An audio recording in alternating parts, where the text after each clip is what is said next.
evening, Tom Maddox with ABC News. The federal government has publicly apologised to residents of a Northern Territory Indigenous community for prolonged delays in delivering promised new housing. Residents of the remote community of Yarralin, 750 kilometres south of Darwin, described their living conditions as appalling. Unlike many communities which have benefited from a 10-year federal government house building program, Yarralin has been overlooked for 20 years.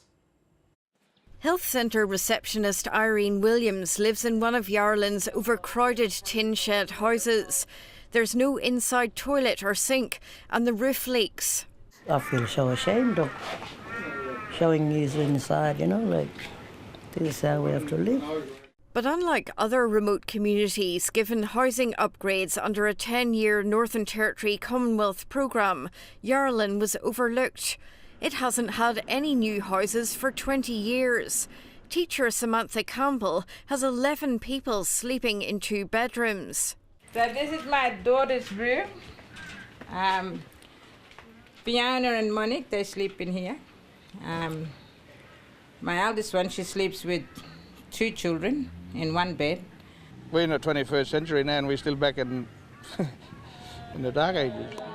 Traditional owners' hopes were raised at the handback of their land 2 years ago.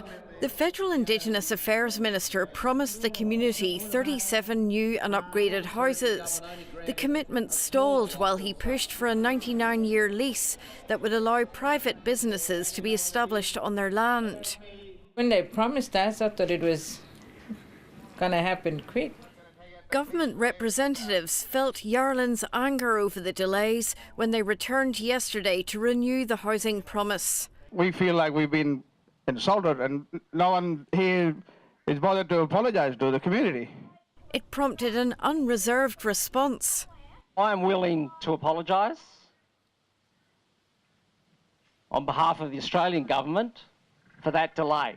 I decided that I would make an unprecedented step, is to move away from the township lease to allow a further 5 years for them to be able to consider that, given that they've only just had their land back.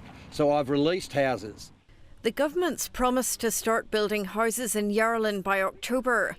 Other overlooked communities are worried they'll miss out again. The Commonwealth has only committed another 5 years of money. 5 years is welcome, but there needs to be a generational approach to this, to overcoming the disadvantage that Aboriginal people are finding themselves in. Although people here have received both apologies and promises that after years of waiting their living conditions will be improved, their frustration and scepticism won't dissipate until they see action on the ground. Jane Bardon, ABC News, Yarralin.